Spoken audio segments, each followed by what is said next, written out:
Sometimes you need to feel the pain and sting of defeat to activate the real passion and purpose that God predestined inside of you. I remember walking across this yard on what seemed to be a random day, my head down, lost in my own world of issues, like many of you do daily. I'm almost at the center of the yard. I raised my head and Muhammad Ali was walking towards me. Time seemed to slow down as his eyes locked on mine and opened wide. He's raised his fist into a quintessential guard. I was game to play along with him, to act as if I was a worthy opponent. What an honor to be challenged by the GOAT, the greatest of all time, for a brief moment.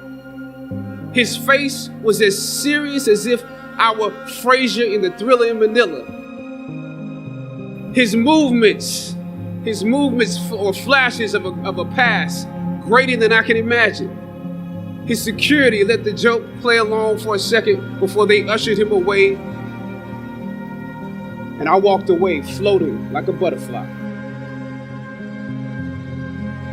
I walked away amused at him, amused at myself, amused at life for this moment that almost no one would ever believe. I walked away light, ready to take on the world. That is the magic of this place.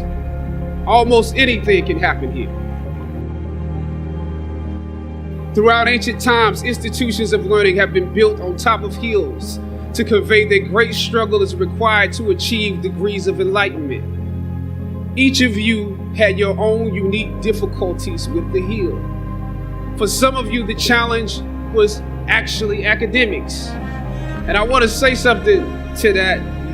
You know, sometimes your grades don't give a real indication of what your greatness might be. For others, it was financial. You and your family struggled to make ends meet. You had to work an extra job or two. But you're here. For a lot of you, not all, but a lot of you, your hardest struggle was social. Some of you never fit in. You were never as cool and as popular as you wanted to be. And it bothers you. So your social struggles here became psychological. Even though you made it up the hill, you carry the baggage of rejection with you. But you're here. Or some of you went through something traumatic. You made it to the top of the hill, but not without scars and bruises. Some of you fit in too much. You waited until the last minute to do your best work, and it's a wonder that you made it up the hill at all because you carry the baggage of too much acceptance. Most of you graduating here today struggled against one or more of the impediments or obstacles I mentioned in order to reach this hilltop.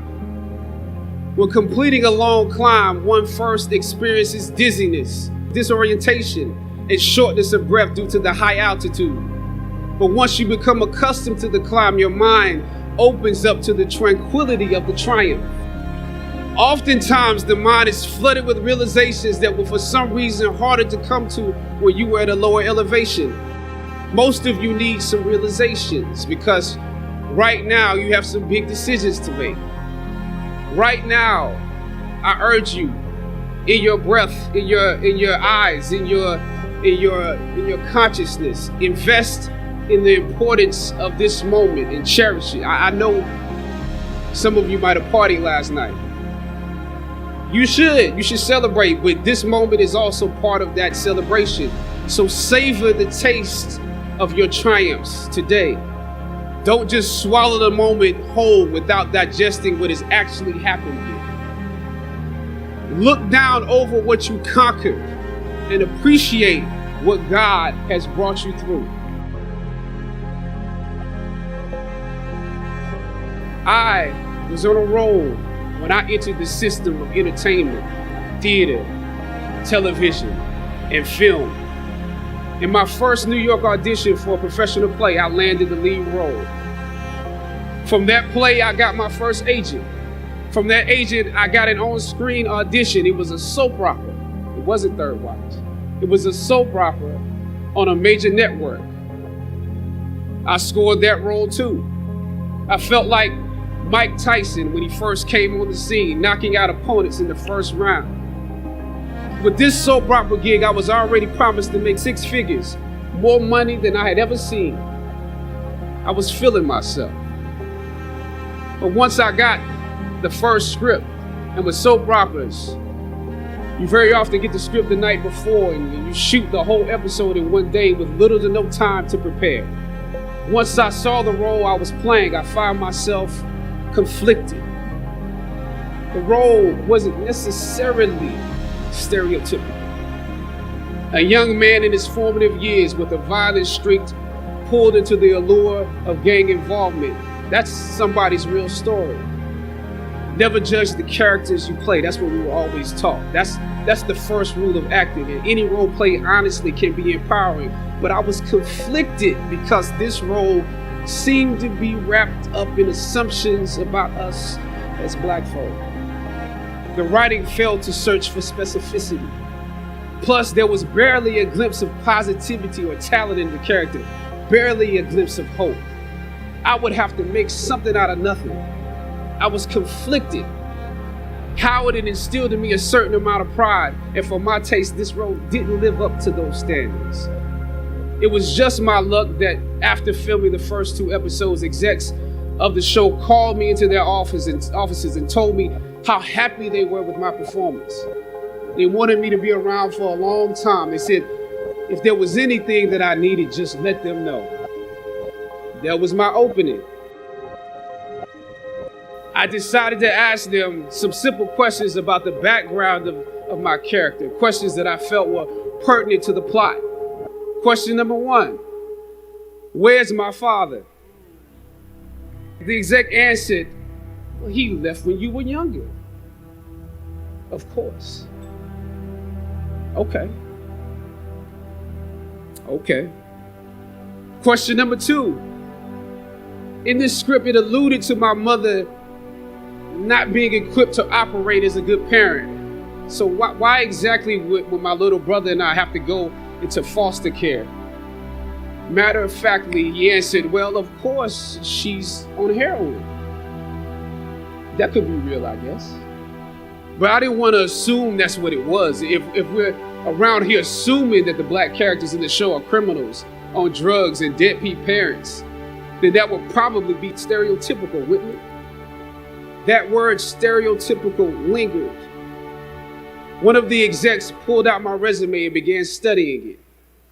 The other exec wore a smile, trying to live up to what they had promised me only a few moments before. If there's anything you need, just let us know. She said, as you have seen, things move really fast around here. But we are more than happy to connect you with the writers if you have suggestions. Yeah, I said, that would be great. I said, because I'm just trying to do my homework on this. I didn't know if you guys had decided on all the facts, but maybe there's some things we could come up with, some talent or gift that we can build. Maybe he's really good at math or something. He has to be active. I'm doing my best not to play this character like a victim. So you went to Howard University, huh? The exec holding my resume interrupted, peeking over the pages. Yes, I said proudly. He slid my resume back in his desk and said, thank you for your concerns. We'll be watching you. I left the office. I shot the episode I had come in to shoot on that day. Probably the best one I did out of the 3 because I got what was bothering me off my chest. I was let go from that job on the next day. Phone call from my agent. They decided to go another way. The questions that I asked set the producers on guard and perhaps paved the way for a less stereotypical portrayal for the Black actor that stepped into the role after me. As the scripture says, I planted the seed and Apollos watered it. But God kept growing. God kept it growing. Yet and still, when you invest in a seed, watching it grow without you, that is a bitter pill to swallow. A bitter pill. Anybody that's ever been fired knows what I'm talking about. Even if you really don't want the job, when they let you go, it's like any breakup. You act like you don't care. I didn't need that damn job anyway. I didn't need them. But when you have those moments alone, you start to wonder if there was a better way to handle it. And if you could have handled it better, maybe you could help your family. And then before you know it, you're broke. And you find yourself scraping together change just so you can ride the subway, so that you can get the next job. And maybe if you could book something else, that would eclipse the feeling of doubt that's building. But it seems like you can't pay them to hire you now. My agents at the time told me it might be a while before I got a job acting on screen again. Well, that was fine because I never wanted to act in the first place. And I definitely didn't want to be caught dead going after a fake Hollywood pipe dream. I'm more of a writer-director anyway, so forget their stories. I can tell my own stories. As conflicted as I was before I lost the job, as adamant as I was about the need to speak truth to power, I found myself even more conflicted afterwards. What do you do when the principles and standards that were instilled in you here at Howard close the doors in front of you? Sometimes you need to get knocked down before you can really figure out what your fight is and how you need to fight it. At some point, my mind reverted back to my experiences here, to the professors that challenged me and struggled against me. Finally, I thought of Ali in the middle of the yard, in his elder years, drawing from his victories and his losses. At that moment, I realized something new about the greatness of Ali and how he carried his crown. I realized that he was transferring something to me on that day. He was transferring the spirit of the fighter to me. Sometimes you need to feel the pain and sting of defeat to activate the real passion and purpose that God predestined inside of you. God says in Jeremiah, I know the plans I have for you. Plans to prosper you and not to harm you. Plans to give you hope and a future. Graduating class, hear me well on this day. When you have reached the hilltop and you are deciding on next jobs, next steps, careers, further education, you would rather find purpose than a job or a career. Purpose crosses disciplines. Purpose is an essential element of you. It is the reason you are on the planet at this particular time in history. Your very existence is wrapped up in the things you are here to fulfill.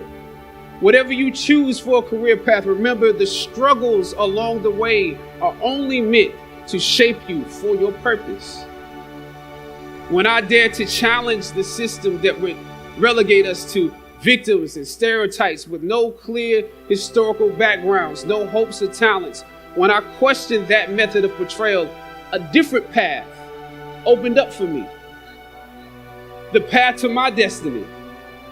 When God has something for you, it doesn't matter who stands against it. God will move someone that's holding you back away from a door and put someone there who will open it for you.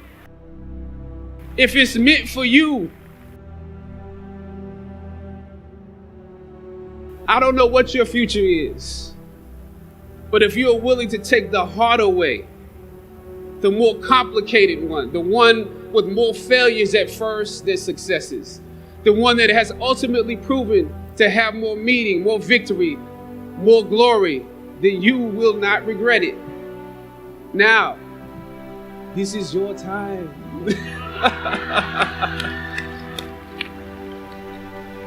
The light of new realization shines on you today.